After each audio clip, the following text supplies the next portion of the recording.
짐 시베 발라라고 하는 목사님은 젊은 시절 뉴욕 브루클린에 있는 작은 교회의 목사님으로 부임했습니다. 교회는 소수의 성도들로 시작되었고 대부분 성도는 재정적 어려움과 개인적 문제를 안고 있었습니다. 그는 목회 경험이 거의 없었고 자신이 무능하다고 느꼈으며 교회가 성장할 가능성도 없다고 생각했습니다. 그러나 이런 상황에서 하나님의 말씀을 붙들기 시작했습니다. 빌립보서 4장 13절 내게 능력 주신 자 안에서 내가 모든 것을 할 수 있느니라. 이 말씀이 그 영혼을 뒤흔들었습니다. 목사님은 자신의 연약함 속에서 하나님의 능력을 의지하기 시작했습니다. 자신의 능력이 아니라 하나님의 말씀과 기도로 교회를 세워가기로 결심했고 자신이 무언가 하려고 하는 대신에 하나님께 모든 것을 맡기기로 결단했습니다. 그의 삶의 중심을 이끈 말씀은 고린도후서 12장 9절 상반절입니다. 내 은혜가 내게 족하도다. 이는 내 능력이 약한 데서 온전하여 짐이라 말씀하죠. 자신의 지혜와 명철과 능력을 주장하지 아니하고 오직 하나님께 모든 것을 맡기고 자신의 연약함을 자랑했습니다. 교회는 매주 화요일 기도의 밤을 시작으로 하나님의 뜻을 구하는 시간을 갖게 되었습니다. 근데 시간이 지나면서 교회는 놀라운 변화가 일어나기 시작했습니다. 약물 중독자들이 회개하고 가정이 회복되며 범죄자들이 예수님을 영접하는 일이 일어났습니다. 하나님의 말씀이 개인의 삶을 변화시키고 공동체를 새롭게 만들기 시작했던 것입니다. 시간이 지나면서 브루클린은 뉴욕뿐만 아니라 전 세계적으로 알려지게 되었습니다. 특별히 교회에 합창단 브루클린 터버너클 과이어는 여러 차례 크레미상을 수상하며 하나님의 영광을 드러냈습니다. 지 목사님이 이렇게 고백합니다. 하나님께서 하신 일은 항상 그의 말씀과 기도에서 시작됩니다. 우리의 역할은 하나님의 능력이 나타나도록 그분의 말씀에 순종하는 것입니다. 라고 말이죠. 성도의 모든 삶의 기초는 말씀과 기도에 있음을 믿으시기 바랍니다. 말씀 안에서 여러분들의 삶의 방향이 설정되어야 합니다. 기도로 말미암아 여러분의 인생의 모든 문제를 하나님께 맡겨야 되는 것입니다. 하나님의 말씀이 여전히 살아있고 지금도 우리 삶을 변화시킬 준비가 되어 있음을 믿으시기 바랍니다. 로마서 12장 2절이죠. 너희는 이 세대를 본받지 말고 오직 마음을 새롭게 함으로 변화를 받아 하나님의 선하시고 기뻐하시고 온전한 뜻이 무엇인지 분별하도록 하라. 아멘. 이 세대를 본받지 말라고 말씀하죠. 이 말씀은 표준세 번역에서는 이 세대의 풍조를 본받지 말라 이렇게 번역해 놨습니다. 킹제임스 성경에서는 이 세상에 동화되지 말라고 번역했습니다. 따라서 이 말씀은 이 세상에 뱉던 이 세상의 가치관, 이 세상의 삶의 방식을 따르지 말라는 말입니다. 그 대신 우리는 철저하게 성경이 말씀하고 있는 삶의 패턴, 성경이 말씀하고 있는 가치관, 성경이 말씀하고 있는 삶의 방식을 따라가야 되는 것입니다. 결국 나의 생각과 가치와 뜻이 중요한 것이 아니라 하나님의 뜻이 중요한 것입니다. 왜냐하면 하나님의 뜻은 선하시고 기뻐하시고 온전하시기 때문에 그렇습니다.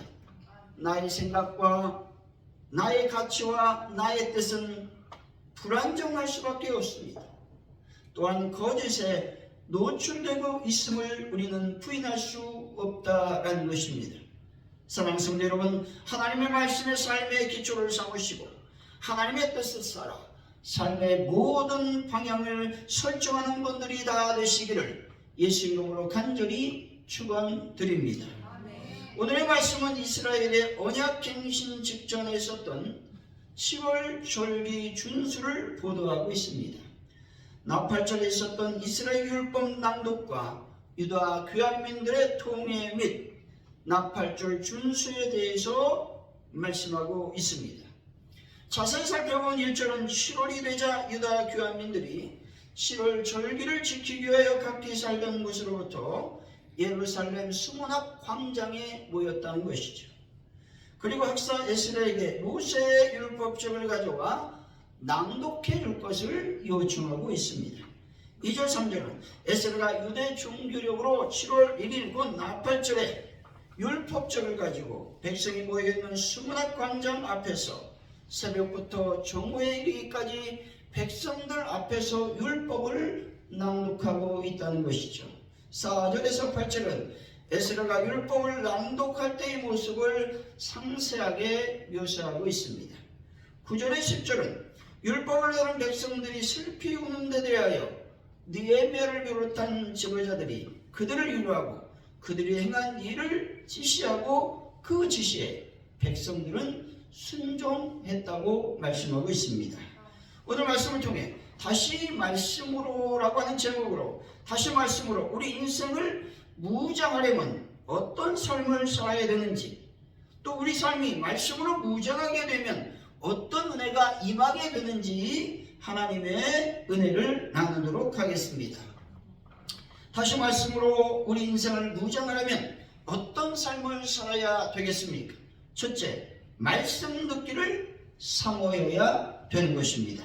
3절이죠. 시작. 수문 앞 광장에서 새벽부터 정오까지 남자나 여자나 알아들을 만한 모든 사람 앞에서 읽음에 무 백성이 그 율법책에 귀를 기울였는데. 아멘.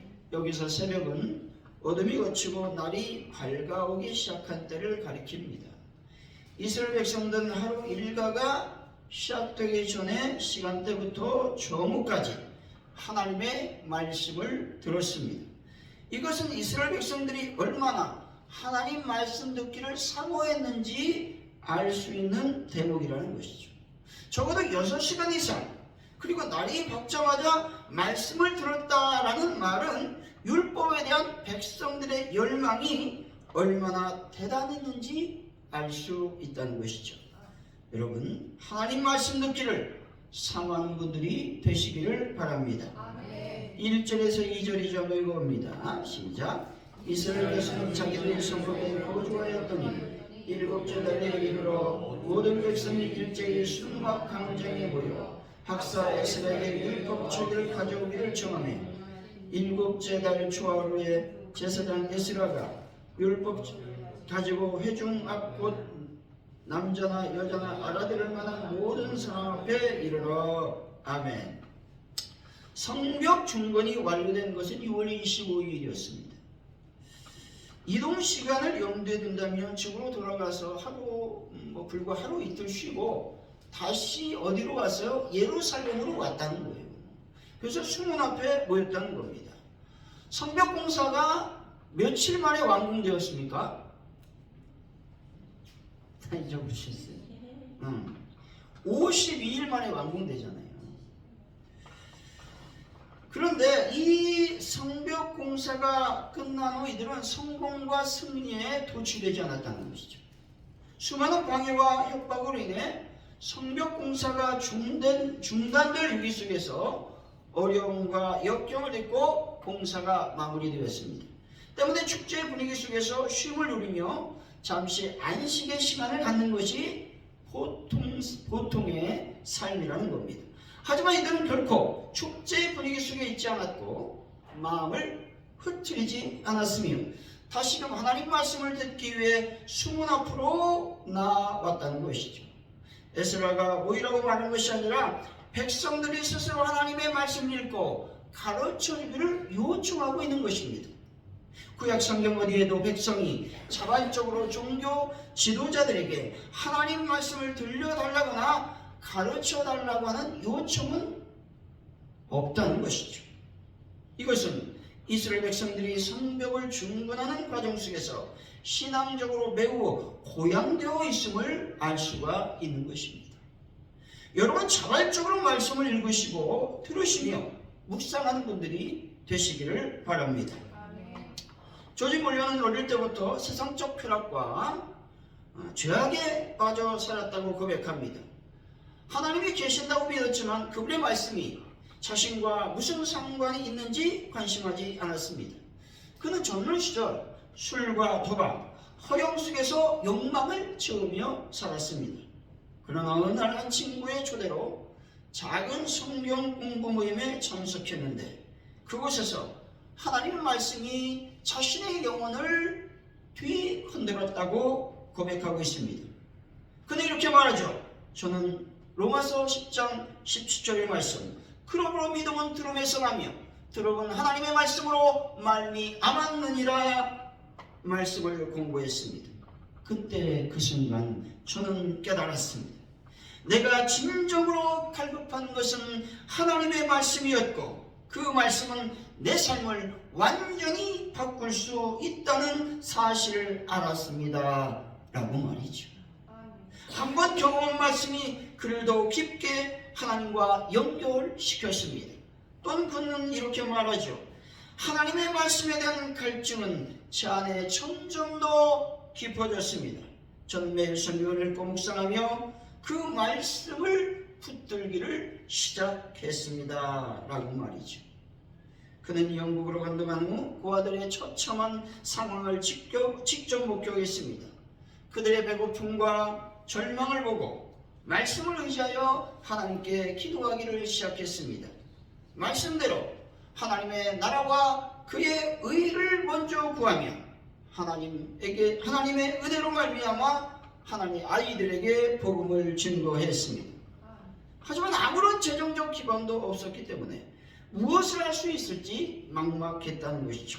이때 하나님께서 그에게 말씀을 주셨습니다. 시편 119편 105절이죠. 주의 말씀은 내 발의 등이요 내 길의 빛이니이다. 아멘. 주의 말씀을 붙잡고 주님 나의 길을 인도하여 주옵소서 라고 기도하며 말씀을 따라 하루하루 기도하며 필요한 모든 것을 구했다는 것이죠. 이때 하나님께서 그 아들을 위한 집을 마련할 재정, 음식, 옷, 심지어 자원봉사자들까지 채워주셨다는 것이죠. 이렇게 묘려는 1만 명에 이르는 구하를 섬기며 돌보는 사역을 감당할 수 있었습니다. 여러분 그렇습니다. 우리가 말씀을 읽고 말씀 듣기를 사모하면 반드시 하나님은 우리들에게 은혜를 베풀어 주시는 것입니다. 하나님의 말씀은 변함이 없고 진실하며 진정으로 우리를 생명으로 이끌게 될 것입니다. 존 스토트는 이렇게 말합니다. 하나님의 말씀은 진열장 안에 진열되어야 하는 선사시대의 화석이 아니라 현대세계를 위한 살아있는 메시지입니다. 그것은 박물관이 아니라 장터에 있어야 합니다. 왜냐하면 하나님의 말씀은 하나님의 설교이기 때문입니다. 라고 말했습니다. 여러분 죽어있는 말씀이 아니라 살아있는 하나님 말씀 듣기를 사모하시기를 바랍니다. 하나님의 말씀은 박물관에 고이 모시는 추억의 말씀이 아니라 우리의 삶과 생명이 약동하는 하나님의 음성인 것입니다. 그래서 매일 하나님의 말씀을 듣는 분들이 되시기를 바랍니다. 사랑하는 성도 여러분, 매일 하나님의 말씀을 듣고 사모하고 죽어있는 신앙이 아니라 살아있는 삶의 심장으로 살아가는 분들이 다 되시기를 예수 이름으로 간절히 축원드립니다. 두 번째, 다시 말씀으로 우리 인생을 무장하려면 어떤 삶을 살아야 되겠습니까? 하나님 말씀에 순종해야 되는 것입니다. 5절이죠. 한번 읽어봅니다. 시작. 에스더가 모든 백성 중에 서서 그들 목전에 책을 펴니 책을 펼 때 모든 백성이 일어서니라. 아멘. 모든 백성이 책을 펼 때 일어섰습니다. 이 말씀은 하나님의 말씀에 대한 백성들의 경외심에 대한 태도를 말하는 것입니다. 다시 말해 백성들이 하나님의 말씀을 온전히 받아들이며 또 순종할 자세가 되어 있다라는 말입니다. 이스라엘 랍비들이 또한 이제 성경을 번역할 때 이런 일이 있었습니다. 이 하나님이라고 하는 단어가 이게 나오잖아요. 그래서 하나님이라는 단어를 그들이 제대로 부르지 않고 아도니아라고 부르는데 그 하나님이라는 단어가 일어날 때마다 어떻게 했을까요? 일어나서 밖에 나와 숨을 쉬고 왔어요. 이 얼마나 하나님에 대한 경외심이 강했는지 모르죠. 우리는 뭐 그런 마음이 많이 없어졌다는 것이죠. 여기서다라는 말씀에는 복종, 존경, 섬길 각오 등이 모두 포함되어 있는 말이라는 것이죠. 사무엘상 3장 10절이죠. 여호와께서 임하여 서서 전과 같이 사무엘아 사무엘아 부르시는지라 사무엘이 이르되 말씀하옵소서 주의 종이 듣겠나이다 하니라고 말씀하죠. 하나님께서 사무엘을 부르실 때 사무엘이 어떻게 합니까? 하나님 앞에 서서 주의 종이 듣겠습니다 라고 말하는 것이죠. 다시 말해서 사무엘의 말은 하나님께서 말씀하시는 것은 무엇이든 순종하겠습니다 라는 말이라는 것이죠. 오늘 많은 그리스도인들이 하나님 앞에 서지 않고 자기 뜻대로 행한다는 겁니다. 그리스도인의 주인은 누구입니까? 예수 그리스도이셔야 된다는 겁니다. 때문에 반드시 하나님의 뜻대로 행해야 되는 것입니다. 6절이죠. 한번 읽어봅니다. 시작. 에스라가 예비하신 하나님 여호와를 송축하며 모든 백성이 손을 들고 아멘 아멘 하고 응답하고 몸을 굽혀 얼굴을 땅에 대고 여호와께 경배하니라. 아멘. 손을 들고 아멘 아멘 응답했다고 말씀하죠. 손을 들었다는 것은 광대하신 하나님께 의지할 수밖에 없을 만큼 우리가 부족합니다 라는 것들을 시인하는 말입니다. 백성들은 잠시 후 에스라에 의해 들려질 율법 말씀을 통하여 영적 기갈이라는 부족을 채움받았을 것입니다. 아멘 응답했다고 말하죠. 이 말은 하나님이 광대하시다는 에스라 말에 백성들이 동감했었다, 즉 동의한다 라고 하는 말씀이죠. 몸을 굽혀 경배했다라는 말은 하나님에 대한 공경심, 경외심의 외적인 표현이라고 하는 것이죠. 여러분 어떤 하나님의 말씀이든지 아멘 하는 분들이 다 되시기를 바랍니다. 아멘. 미국에 프란스 첸이라고 하는 목사님이 계십니다. 이분이 개척한 이후 15년 만에 30명에서 교회가 6,000명으로 교회가 어마어마하게 성장했습니다. 그래서 미국에서 가장 주목받는 교회 목사님이셨습니다. 그런데 어느 날 하나님께 기도하던 중 이런 마음을 주셨다고 그분은 간증하죠. 저 안에는 하나님께 깊이 기도하던 중 안락함을 내려놓고 소외된 사람 가운데 나아가라는 마음을 하나님께서 주셨습니다. 그때 우리는 경제적으로 안정된 삶을 살았고 자녀들의 교육과 미래를 생각하면 이 결정을 따르는 것은 매우 큰 위험처럼 느껴졌습니다. 하지만 하나님의 말씀은 저를 계속 이끄셨습니다 라고 고백합니다. 목사님과 그의 가족은 이 말씀에 순종했습니다. 목사님 목회를 내려놓고 아내와 함께 소외된 이웃과 노숙자 빈곤층을 섬기는 사역에 뛰어들었습니다. 또 목사님은 이렇게 말하죠. 하나님께서 원하시는 길로 나가는 것은 두려웠습니다. 하지만 순종 속에서 평안을 느끼기 시작했습니다 라고 간증합니다. 순종한 결과 한 노숙자들은 이렇게 말합니다. 당신의 사랑과 헌신은 단순한 친절 그 이상입니다. 하나님의 사랑을 보았습니다 라고 말이죠. 경제적 안정을 내려놓는다는 것은 결코 쉽지 않습니다. 그러나 하나님의 말씀하시면 말씀하는 것으로 나아가야 되는 것입니다. 순종이라고 하는 말은 하나님의 말씀에 귀를 기울이는 것이 아닙니다. 순종은요, 듣고 행동으로 옮기는 것을 말하는 것입니다. 여러분 하나님 말씀에 순종할 때 진정한 기쁨과 평안이 있음을 믿으시기 바랍니다. 사랑하는 성도 여러분, 하나님 말씀에 순종함으로 하나님의 놀라운 계획에 쓰임받는 분들이 다 되시기를 예수 이름으로 간절히 축원드립니다. 말씀 듣기를 사모하고 하나님 말씀에 순종하면 어떤 은혜가 임하게 되겠습니까? 변화된 삶을 살게 되는 은혜가 임하게 되는 것이죠. 9절이 좀 읽어봅니다. 시작. 백성이 율법의 말씀을 읽고 다 오는지라 총독 느헤미야와 제사장 겸 학사 에스라와 백성을 가르치는 레위 사람들이 모든 백성이 이르되 오늘은 너희 하나님 여호와의 성일이니 슬퍼하지 말며 울지 말라 하고 아멘. 하나님의 말씀을 듣고 이스라엘 백성들은 울었습니다. 울었다라는 말은 무슨 말이냐? 백성들이 회개했다라는 말이죠. 말씀을 듣고 회개했다라는 말은 어떤 의미가 있느냐? 하나님의 말씀에는 사람의 심령을 움직이는 힘이 있음을 말하고 있는 것입니다. 하나님의 말씀은 완고하고 폐역한 사람을 넘어지게 할 뿐만 아니라 그 사람들을 변화시키는 놀라운 능력이 있다라는 것이죠. 크리스토퍼 유언이라고 하는 목사님이 계신데, 이분은 아시아계 미국인 가정에서 태어나 어릴 때부터 가족의 사랑과 관심 속에 자랐습니다. 그러나 그는 대학 시절 방탕한 삶을 살기 시작했습니다. 그는 동성에 빠졌고 마약 거래와 그런 문화에 심취하며 자신의 정체성을 세상 속 쾌락에서 찾아내려 했다라는 겁니다. 여러 범죄로 말미암아 그는 감옥에 가게 되었고, 감옥에서 그는 낡은 성경책 한 권을 발견했습니다. 그리고 그 성경책을 읽기 시작했습니다.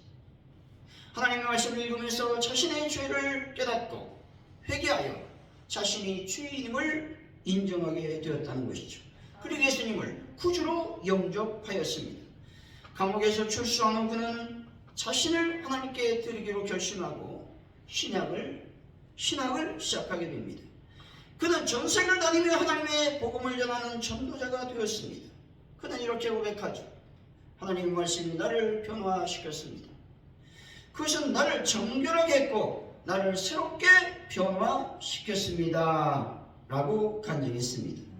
이 이야기는 무슨 말입니까? 하나님의 말씀의 위대함과 회개하여 새롭게 변화된 삶이 얼마나 가치 있는가를 보여주고 있다는 것이죠.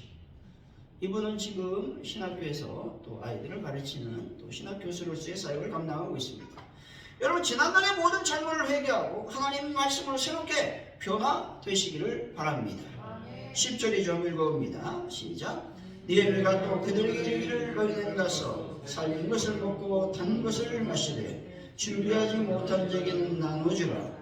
이날은 우리 주의 성일이니 근심하지 말라. 여호와로 인하여 기뻐하는 것이 너희의 힘이니라. 아멘.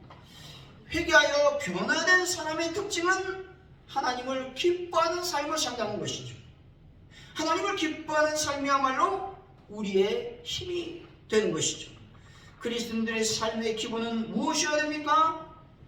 기뻐하는 것입니다. 특별히 주일은 세상의 모든 괴로움을 잊고 허망한 생각을 뒤로하고 오직 여호와를 기뻐하는 날인 것입니다. 주일은 지친 한 주간의 영적 피로를 풀고 쉼을 얻는 하나님과의 관계 회복의 날인 것이죠. 여러분, 주일을 거룩하게 지키고 회개하여 항상 변화된 삶을 살아가는 분들이 되시기를 바랍니다. 결론적으로 성도의 삶은 말씀 듣기를 사모하고 하나님의 말씀에 순종해야 되는 것이죠. 이럴 때 기쁨과 즐거움으로 가득한 인생으로 변화된 삶을 살게 될 것입니다. 사랑하는 성도 여러분, 항상 말씀 듣기를 사모하시고 순종하는 삶을 살아 늘 기쁘고 즐겁게 하나님을 섬기면서 평안된 삶을 살아가는 분들이 다 되시기를 예수 이름으로 간절히 축원드립니다. 기도합니다. 하나님 아버지 감사합니다. 오늘도 주의 귀한 말씀을 주셨사오니 우리가 늘 말씀을 듣기를 사모하기를 원합니다. 또한 하나님 말씀을 들었다면 그것으로 그치는 것이 아니라 삶 속에 순종으로 나의 모습을 하나님께 드리게 하여 주옵소서. 오늘도 늘 주님만을 찬양하며 기뻐하는 삶을 살 수 있는 은혜를 더하여 주옵소서. 감사합니다. 예수님의 이름으로 기도하옵나이다. 아멘.